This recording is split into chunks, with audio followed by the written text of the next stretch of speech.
Paano mapapahamak yung mga tao sa pamamagitan ng pagkain? Yan po yung ating alamin sa video na ito.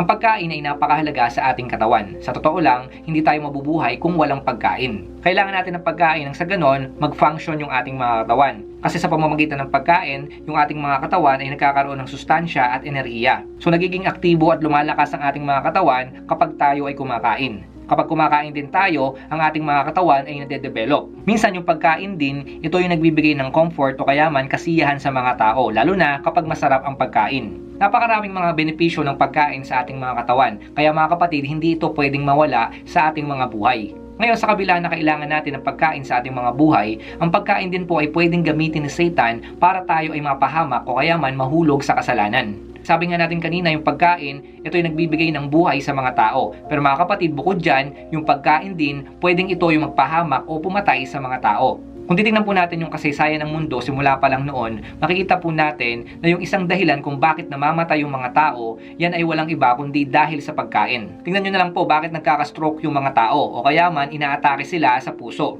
Isang dahilan dyan ay dahil sa hindi tamang pagkain. Ganon din yung mga taong nagfe-fail yung kidney o yung liver. Kaya po nangyayari yon, ang pinakadahilan ay sa pamamagitan din ng pagkain. May mga tao na nagkakaroon din ng diabetes kasi nga ito ay dahil sa kanilang mga kinakain. Yung mga tao na nagkakaroon ng sakit o karamdaman sa kanilang mga tiyan, ito ay dahil din sa mga pagkain na kinakain nila. At napakarami pa pong mga sakit na nararanasan yung mga tao dahil sa mga pagkain. May mga pagkakataon na hindi nyo alam, unti-unti na kayo na pinapatay ng pagkain. Kasi mga kapatid, yan yung gusto ni Satanas. Gusto ni Satanas mapahama ka at mawala ka na sa mundo na ito. Kasi alam naman natin na itong si Satan na parito upang pumatay ng tao. Ngayon kung balikan po natin yung Genesis sa creation pa lang, makikita natin doon na ginamit ni Satan yung pagkain para yung mga tao ay mahulog sa kasalanan. At hindi lang yon, para pumasok yung sakit, karamdaman at higit sa lahat, kamatayan. Makita po natin dito na sa una pa lang, ayon sa Biblia, ang kauna-unahang temptation na ginamit ni Satan sa mga tao, yan po ay walang iba kundi yung pagkain.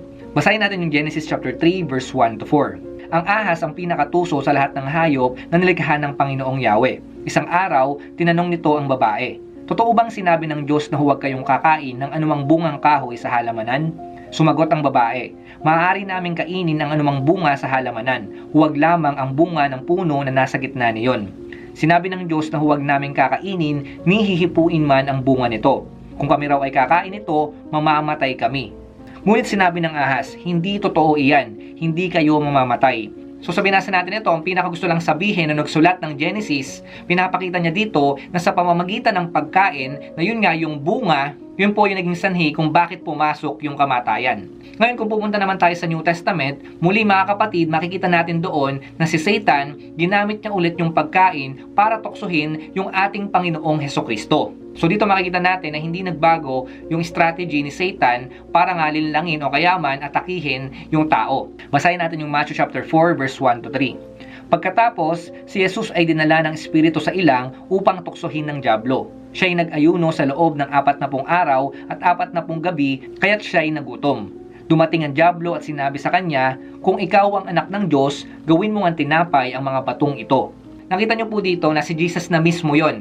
Pero si Satan, ginamit niya pa rin yung pagkain para nga linlangin o kaya man tuksohin yung ating Panginoong Sokristo. Pero nakita naman natin na pagtagumpayan ng Panginoong Sokristo yung temptation na ginawa ni Satan. Ngayon mga kapatid, ang point dito, noon pa man hanggang sa panahon natin ngayon at sa mga susunod na panahon, hindi mababago yung taktika na ginagawa ni Satan. Pwede niya pa rin gamitin yung pagkain para yung mga tao ngayon malinlang o kaya man mapahamak. Sa totoo lang mga kapatid, wala namang masamang kumain. Kahit yung ating Panginoong Sokristo nung nagkatawang tao siya dito sa lupa, kumain din po siya. Ngayon mga kapatid, nagiging masama lang yung pagkain kapag yung isang tao sumosobra na sa pagkain. Basahin natin yung Proverbs chapter 23 verse 20. "Huwag kang makikisama sa mga lasinggero at sa masiba sa pagkain."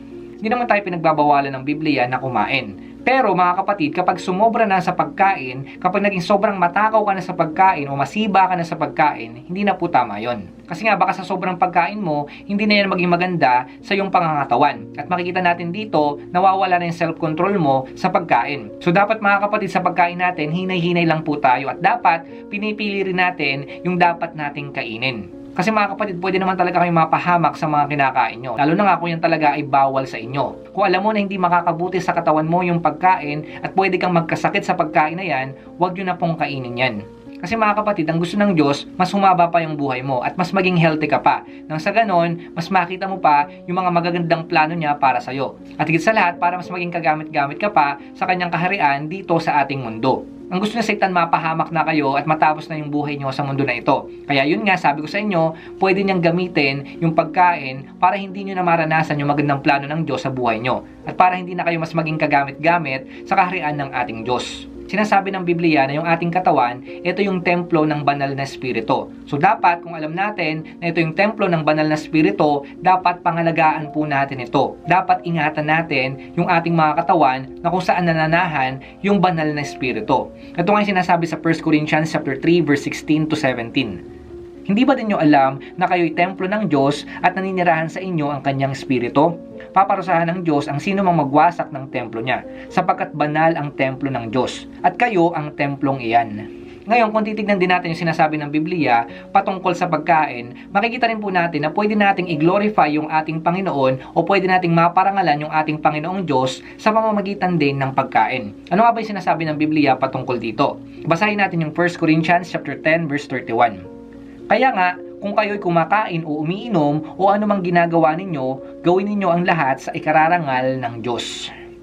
Nakita nyo, nabanggit na naman yung pagkain, pero sa konteksto naman ng pag-glorify sa ating Panginoong Diyos. So ang ibig sabihin lang po niyan mga kapatid, dapat pinipili talaga natin yung mga kinakain natin at dapat maging healthy po tayo. Kasi nga, malinaw sinasabi ng Biblia, yung katawan natin, ito yung templo ng banal na espiritu. Kapag hindi mo pinangalagaan ng iyong katawan at kumain ka ng kung ano-ano lang, pwedeng masira yung katawan mo at pwedeng ito ay bumigay. Na yun nga, diyan nananahan yung banal na espiritu. Ayaw po ng Diyos na mangyari yun. Kaya dapat pangalagaan natin yung ating mga katawan sa pamamagitan ng tamang pagkain natin. Mas mapaparangalan natin yung ating Diyos, mas mag-glorify po natin siya kapag tama yung pagkain natin. Tandaan niyo po mga kapatid, ang pinaka-purpose natin sa mundo na ito ay mag-glorify yung ating Panginoong Diyos. So pwede natin mag-glorify yung ating Panginoong Diyos sa pamamagitan ng pagkain natin. Ngayon, mag-glorify natin yung ating Panginoong Diyos sa pamamagitan ng pagkain kung tama yung pagkain natin at hindi sobra-sobra yung pagkain natin. So mga kapatid, simula ngayon,